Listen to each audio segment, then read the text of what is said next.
Hello everyone, कैसे आप सभी। आई होप आप सभी बहुत अच्छे होंगे।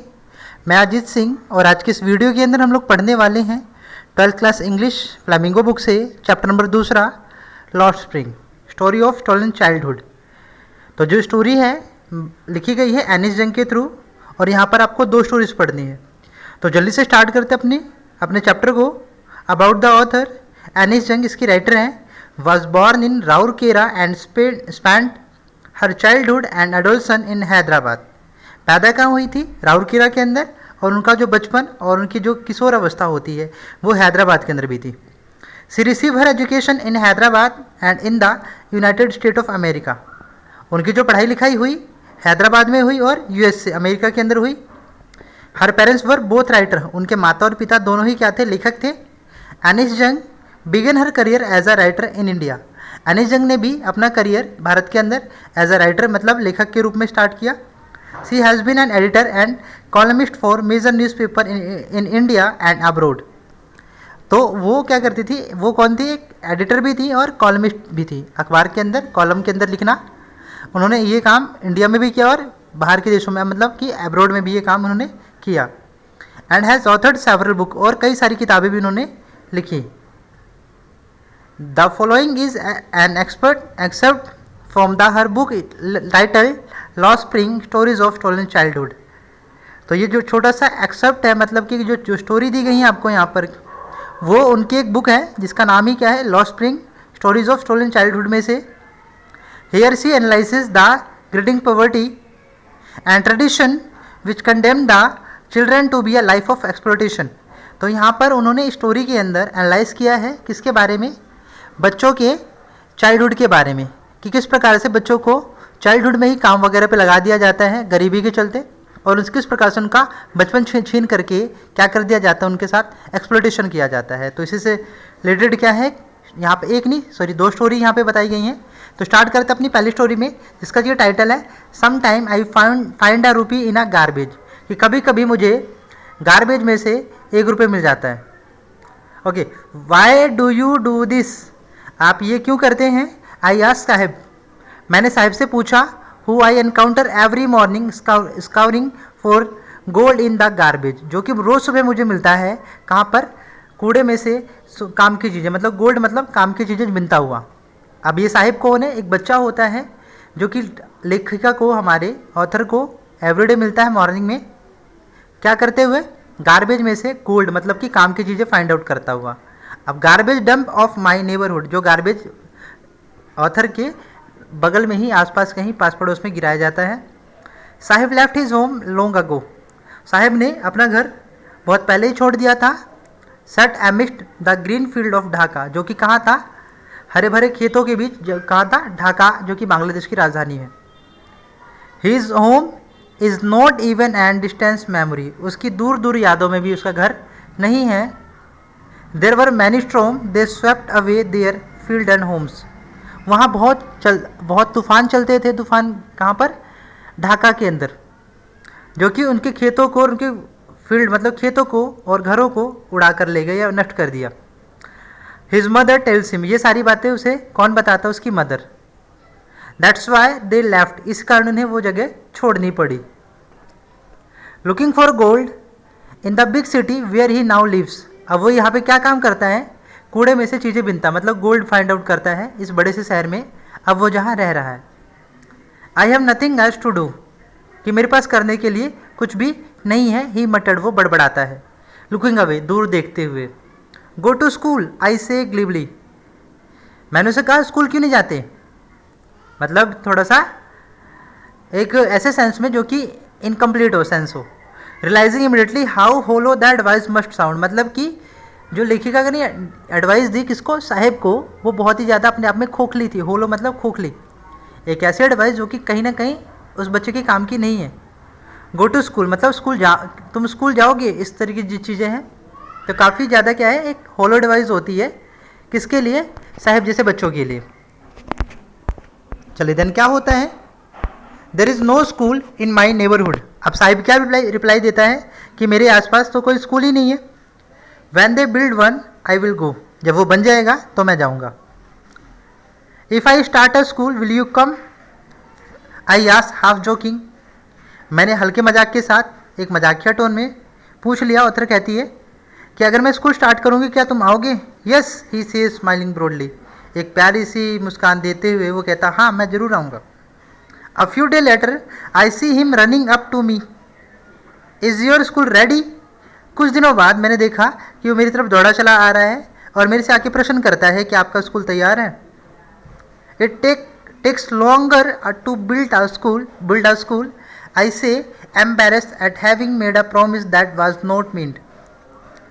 थोड़ा सा घबराते हुए मुझे अपने में शर्मिंदगी महसूस हो रही थी किस बात की कि मैंने उसे जो प्रॉमिस किया उसका कोई मतलब नहीं है।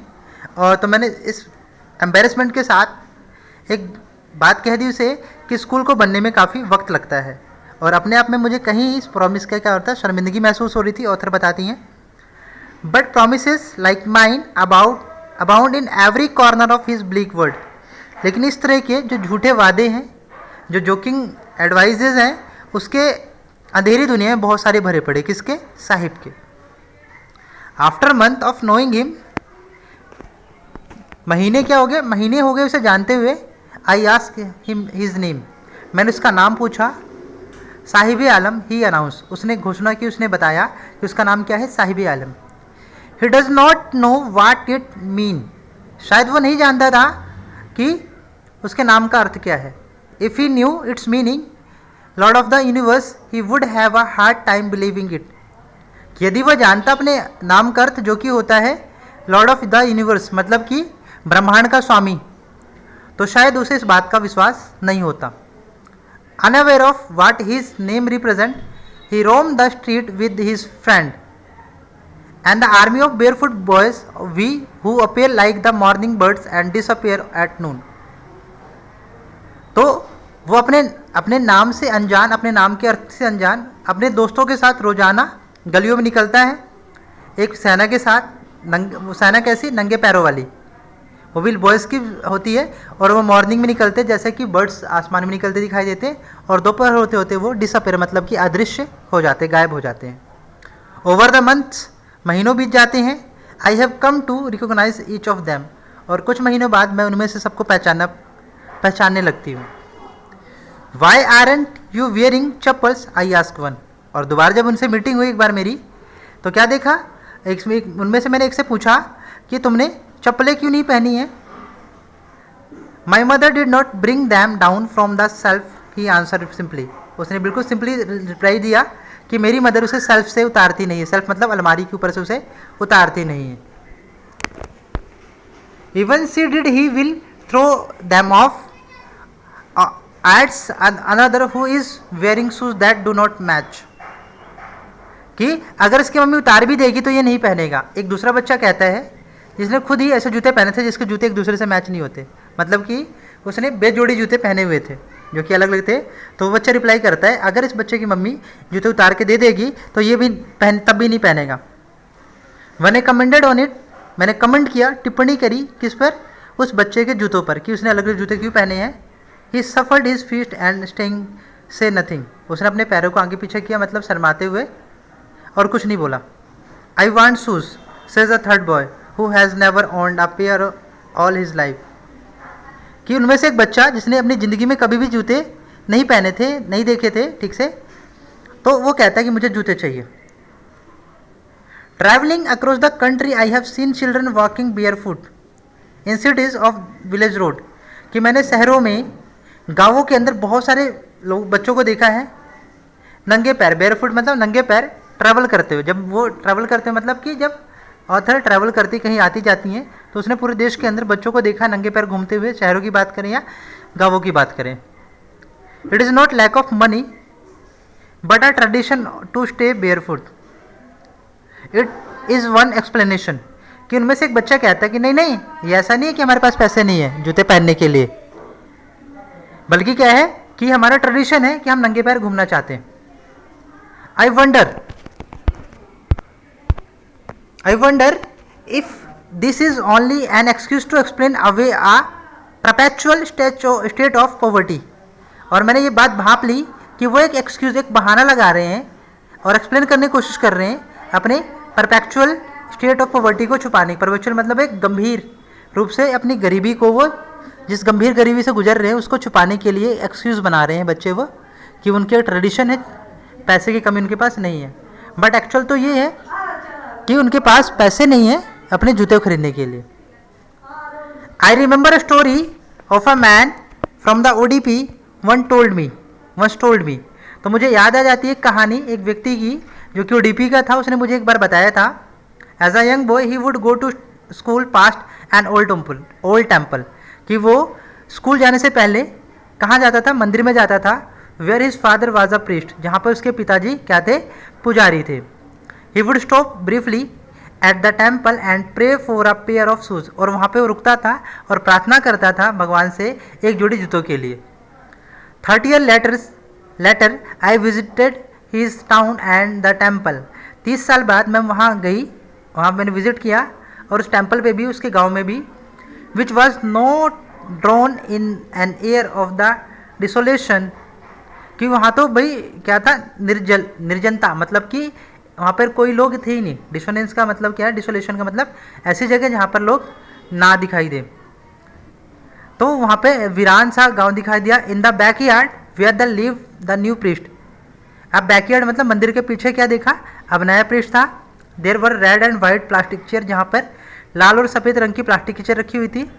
अ young boy dressed in a grey uniform, एक यंग बच्चा था जिसने ग्रे कलर का यूनिफॉर्म पहना हुआ था। वेयरिंग सॉक्स एंड शूज़, जिसने अब जूते और जुराब पहन रखे थे।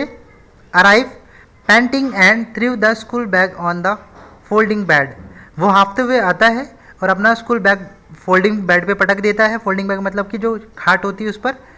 Looking at the boy I remember the prayer another boy had made to the goddess when he had finally got to pair of shoes, let me never lose them. तो इस बच्चे को देख करके ऑथर को उस पुराने बच्चे की याद आ जाती है कि जो रोजाना मंदिर में जाकर के प्रार्थना किया करता था कि उसे क्या हो, कि जूते मिल जाए एक जोड़ी।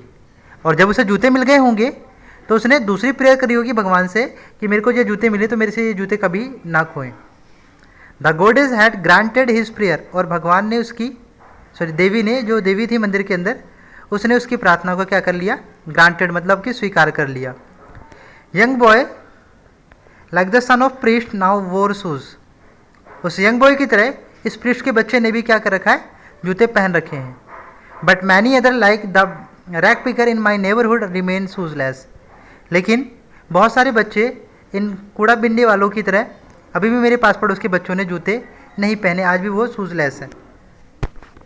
माई acquaintance with the bare foot rag picker led me the Seemapuri, मेरी पहचान, जान पहचान उन रैक पिकर से, नंगे पैर चलने वाले उन रैक पिकर से मुझे सीमापुरी तक ले आई। Seemapuri a place of the peripheral of Delhi yet miles away from it metaphorically, कि जो सीमापुरी है वो कहीं ना कहीं बॉर्डर से लगा हुआ है दिल्ली के, या मेटाफोरिकली मतलब रूपक रूप से, रूपक तरीके से कहा जाए, रूपक मतलब कि एक तरीके से कहा जाए तो सीमापुरी काफ़ी दूर है दिल्ली से। Those who live here are squatted who came from Bangladesh back in 1971, और यहाँ पे जो रहने वाले ज़्यादातर परिवार हैं वो हैं जो कि 1971 में बांग्लादेश से यहाँ आए थे। Sahibs family is among them, जो साहिब का जो परिवार है वो उनमें से एक है। Seemapuri was then a wilderness, it still is but it is no longer empty, Seemapuri पहले एक बहुत वाइल्डरनेस इलाका था, बहुत खाली खाली इलाका था। इट वाज स्टिल, आज भी है सीमापुरी, बट यहाँ पर अब ज़्यादा जगह खाली नहीं है। In structure of mud with roof of tin and tarpaulin, devoid of sewage, drainage of running water, live 10,000 rag pickers, कि यहाँ पर 10,000 रैक पिगर्स रहते हैं। और यहाँ पे जो मिट्टी के घर हैं, टीन और त्रिपाल की छतें हैं, बिना किसी सीवेज मतलब सीवर लाइन के, नालियों के, ना कोई पानी की फैसिलिटी के, ये सभी 10,000 फैमिलीज यहाँ पे सर्वाइव करती हैं। They have lived here for more than 30 year without an identity, कि ये पिछले 30 सालों से बिना किसी पहचान के यहाँ पे रहते हैं। Without permit but with ration cards, बिना किसी परमिशन के रहते हैं लेकिन उनके पास क्या है, ration card that get their name on voter list and enable to them to buy grain, जो कि इनके राशन कार्ड होने की वजह से इनको वोटर आईडी में, वोटर लिस्ट में इनका नाम आ जाता है और साथ के साथ इन्हें परमिशन एनेबल हो जाते हैं, लोग लायक हो जाते हैं अपना राशन खरीद लेने में। बाय मतलब सस्ते रेट पे यहाँ पे उन्हें राशन वगैरह मिल जाता है, बाय मतलब खरीदना होता है। Food is more important for survival than an identity, वो कहते हैं कि भोजन कहीं ज़्यादा जरूरी है, किससे, मोर इम्पोर्टेंट फॉर किसी आइडेंटिटी से, किसी पहचान से ज़्यादा जरूरी क्या, पेट भरना। If at the end of the day we can feed out our families and go to bed without an aching stomach, क्योंकि इसकी वजह से क्या करते हैं हम लोग, अपनी फैमिलीज को खिला पाते हैं और बिना पेट दर्द के सो जाते हैं। We would rather live here than in the field that gave us no grain, तो हमारे तो बहुत बढ़िया है कि हम ऐसी जगहों पर ना रहें, ऐसे फील्ड पे ना रहें जो हमें अनाज तक नहीं दे सकता। ऐसी बात किसने कही, से a group of women in the tattered saris when I asked them why they left their beautiful land of green fields and rivers, कि ऐसा उत्तर किन्होंने दिया, महिलाओं के ऐसे समूह ने जिन्होंने फटी पुरानी साड़ियाँ पहनी थी। जब उनसे मैंने पूछा कि आपने अपना ब्यूटीफुल ज़मीनें, अपने खेत खलिहान और नदियाँ क्यों छोड़ी, तो उन्होंने आंसर दिया कि भाई खाना ज़्यादा इम्पोर्टेंट है हमारा, हमारी आइडेंटिटी से, और ऐसे खेतों का क्या काम जो हमें अनाज तक नहीं दे पाते। आई होप आपको समझ आ रहा होगा। Wherever they find food they pitch their tents they become transit home, कि जहाँ भी उन्हें भोजन मिलता है वो अपना टेंट मतलब कि जो तंबू होता है वहीं पर वो लगा लेते हैं, और उनका जो घर होते हैं वो क्या हो गए, एक तरीके कबीले की तरह, मतलब ट्रांसलेट मतलब कि टेम्परेरी घर हो गए उनके। Children grow up in them, और बच्चे उसी में बड़े होते हैं। बिकमिंग पार्टनर इन सर्वाइवल, और वो भी हिस्सेदार हो जाते हैं किसके, सर्वाइवल के, जीवन यापन करने में भी वो अपने माता पिता की सहायता करते हैं। And survival in Seemapuri mean rag picking, और सीमापुरी के अंदर सर्वाइवल करने का मतलब क्या है, रैग पिकिंग करना। क्वेश्चन आ सकता है 1 मार्क्स के अंदर, आप इसे अंडरलाइन कर लीजिएगा कि सीमापुरी के अंदर जो सर्वाइवल का मतलब क्या होता है, rag picking. Okay, through the year it has the acquired the proportion of fine art, और जैसे जैसे साल बीतते हैं तो वैसे वैसे ये लोग क्या होते हैं, एक्सपर्ट हो जाते हैं, मतलब फाइन आर्ट मतलब एक तरीके से एक ट्रेंड हो जाते हैं किसमें, रैग पिकिंग के अंदर। Garbage to them is gold, garbage उनके लिए क्या है, सोने के समान है। It is the their daily bread, क्योंकि इनसे उनकी रोज की रोटी आती है। A roof over their heads, और इसकी वजह से उनके ऊपर घरों पर, उनके ऊपर छत है मतलब घर है। Even if it is a leaking roof, भले ही वो चूती टपकती छत क्यों ना हो, but for a child it is a even more, लेकिन बच्चों के लिए तो कहीं ज़्यादा है, मतलब कि जो रैग पिकिंग है बच्चों के लिए, जो गार्बेज है कहीं ज़्यादा इंपॉर्टेंट रखता है। आई सम टाइम फाइंड अ रूपी इवन अ 10 रुपी नोट, कभी कभी मुझे 1 रुपये या कभी कभार मुझे 10 रुपये का नोट भी इसमें से मिल जाता है। साहिब सेज, साहिब बताता है। हीज आइज लाइटिंग अप, उसकी आंखों में चमक आ जाती है। When you can find a silver coin in a heap of garbage you don't stop scouring, कि जब तुम्हें यदि क्या हो, कोई चांदी का सिक्का मिल जाए तो शायद तुम क्या रुकोगे नहीं चीज़ों को ढूंढने में, चीज़ों को बिनने में। For there is hope of finding more, क्योंकि तुम्हें तब उम्मीद रहेगी कि तुम्हें कुछ और मिल सकता है। It seems that for children garbage has a meaning different from what a mean to the their parents, कि इससे पता चलता है कि गार्बेज का जो मीनिंग है बच्चों के लिए अलग है और उनके पेरेंट्स के लिए अलग है। For the children it is the wrapped is the wonder, बच्चों के लिए क्या है, एक उत्साह और एक वंडर की थिंक है, मतलब जिसे वो इन्जॉय करते हैं। But the adder it is the mean of survival, लेकिन बड़े लोगों के लिए, बुजुर्गों के लिए ये क्या है, एक सर्वाइवल का जरिया है। One winter morning I see Saheb standing by the fenced gate of the neighbourhood club watching 2 young man dressed in white playing tennis. एक दिन देखा मैंने सुबह सुबह साहिब खड़ा है fenced gate of the neighbourhood club. Neighbourhood club क्या है, पास एक पड़ोस में क्लब है, किस चीज़ का, टेनिस का क्लब है। वहाँ पर बाहर बाउंड्री मतलब पार्क की जो बाउंड्रीज, सॉरी हैज़ का मतलब क्या, पार्क की बाउंड्रीज है, जहाँ पे खड़ा होकर के जो साहिब है वो देख रहा होता है 2 व्यक्तियों को जिन्होंने वाइट कलर की ड्रेस पहनी हुई है और वो लोग क्या कर रहे हैं, टेनिस खेल रहे हैं। आई लाइक द गेम, मुझे ये खेल पसंद है। He hum content the watch it standing behind the fence, वो पीछे पीछे सारी चीज़ें वो देख रहा है। I go inside when no one in the around, मैं इसके अंदर चला जाता हूँ जब कोई नहीं होता।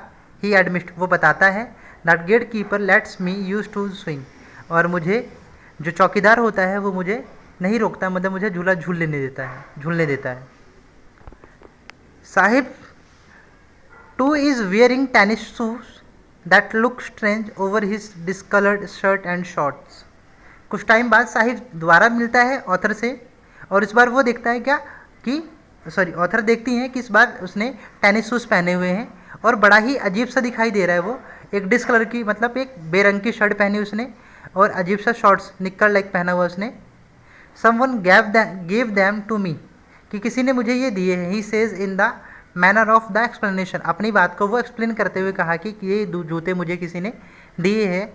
The fact that they are the discarded shoes of some rich boy who perhaps refused to wearing them because of a hole in of them, कि असलियत तो ये है कि क्या है, किसी अमीर बाप के बेटे ने क्या किया होगा, इसको पहनने से मना कर दिया होगा क्योंकि इसमें से एक में छेद हो चुका है। does not bothered him for one who has walked barefoot, even shoes was with a hole in the dream come true, तो उसे कोई भी, मतलब उसे कोई आपत्ति नहीं, कोई प्रॉब्लम नहीं होती साहिब को, ऐसे बच्चे को जो कि नंगे पैर घूमता है, बेयरफुट घूमता है, उसके लिए ऐसा कोई मायने रखता कि जूते में छेद है या नहीं है। तो उसके लिए ये एक सपने के समान होता है कि उसे जूते मिल गए हैं। तो यहाँ पे क्या लग रहा है कि साहिब को जो जूते मिले हैं वो एक्सप्लेन करने की कोशिश करता है कि मुझे किसी ने दिए हैं, बट ऑथर इस बात को भांप लेती है कि वो क्या कर रहा है, अपनी एक्सप्लेनेशन दे रहा है। लेकिन सच्चाई तो ये है किसी अमीर बाप के बेटे ने जूतों को पहनने से इनकार कर दिया है, और इसमें क्योंकि इसमें क्या था, छेद हो चुका था। लेकिन साहिब के लिए एक सपने के समान है कि उसे जूते पहनने को मिल रहे हैं, कि उसने अपनी लाइफ में प्रॉपर शूज़ कभी नहीं पहने। But the game he watching so initially is out of his reach, लेकिन जिस गेम को वो बड़े ही ध्यान से देखता है वो उसके पहुँच के बहुत ही ज़्यादा दूर है। लास्ट स्टैंजा इस टॉपिक का देखते हैं। This morning Saheb is on his way to milk booth, कि आज सुबह क्या देखा, साहिब एक मिल्क बूथ की तरफ जा रहा था। In his hand in a steel canister, उसके हाथ में एक कनिस्टर था, मतलब एक बर्तन था स्टील का। In now work in a tea stall down the road, he says Poynting the distance, वो कुछ दूरी की तरफ इशारा करते हुए कहता है कि अब मैं क्या करता हूँ, एक टी स्टॉल में काम करता हूँ। I am paid 800 rupees and all my meals, मुझे खाने पीने के साथ साथ 800 रुपये महीने में मिल जाते हैं। Does he like the job, I ask, मैंने पूछा क्या तुम्हें तुम्हारा काम पसंद है। His face he I see has lost the careful look, कि मैंने देखा उसके चेहरे से वो बेपरवाही वाली जो लुक था वो जा चुका है, मतलब कि बेफिक्री वाली जो उसकी थी, मतलब एक खुशहाल जो फेस दिख रहा था उसका वो दिखा नहीं। The steel canister seems heavier than the plastic bag he would carry so lightly, कि जो वो स्टील का कनिस्टर था कहने के लिए भले हल्का हो, लेकिन एक्चुअली उसको वो भारी लग रहा था। क्यों, किसको, साहिब को। ओवर हिज शोल्डर, उसके कंधों पर। क्यों, आगे लिखा हुआ है द बैग वाज हिज, क्योंकि जो बैग था वो उसका खुद का था। The canister belong to the man who own the tea shop, और ये कनिस्टर उस व्यक्ति का है जो कि उस दुकान का मालिक है। मतलब कि अपना जो चीज़ होती है, अपनापन होता है, वो सबको कितना भी बुरा क्यों ना हो सबको अच्छा लगता है, बट अगर काम किसी और का हो, किसी और के गुलाम बन के रहना पड़े, तो व्यक्ति कितनी, वो चीज़ कितनी भी आसान क्यों लगे, लेकिन कहीं ना कहीं हम पर बोझ रहती है। तो यहाँ पे बताने की कोशिश की गई है Saheb is no longer his own master, लेकिन साहिब अब अपना मालिक नहीं बचा था, क्योंकि जब वो रैक पैकिंग करता था तो कुछ भी हो कहीं ना कहीं वो अपना खुद का मालिक था, उस पर किसी का प्रेशर नहीं था। लेकिन अब वो जहाँ जॉब करता है, भले 800 रुपये मिल रहे हों, लेकिन अब उसे अपने मालिक की बातें सुननी पड़ेंगी। तो आई होप आपको यहाँ तक का जो पार्ट है क्लियरली हो गया होगा, पार्ट 1 हमारा इस वाले चैप्टर का इतना था। हम जो नेक्स्ट पार्ट है इसमें I want to drive a car, जो टॉपिक है मुकेश की कहानी, हम सेकंड वाले पार्ट के अंदर पढ़ेंगे। तो कमेंट करके ज़रूर बताएं कि कैसा लगा ये वाला पार्ट आप, और जल्दी से चैनल को सब्सक्राइब कर दें ताकि आने वाला जो सेकंड पार्ट का वीडियो है आपको सबसे पहले नोटिफिकेशन उसकी आ जाए। हाँ, बेल आइकन जरूर दबा दीजिएगा, तभी नोटिफिकेशन आप तक पहुँचेगी। और प्लीज़ कमेंट करके आप बता दीजिए कि सर मुझे यहाँ का ये वाला पार्ट प्रॉब्लम कर रहा है या मुझे समझ नहीं आ रहा है, ताकि मैं नेक्स्ट वीडियो में इस चीज़ का ध्यान रखूँ कि आपको सारी चीज़ें प्रॉपर मिल सके। Thank you.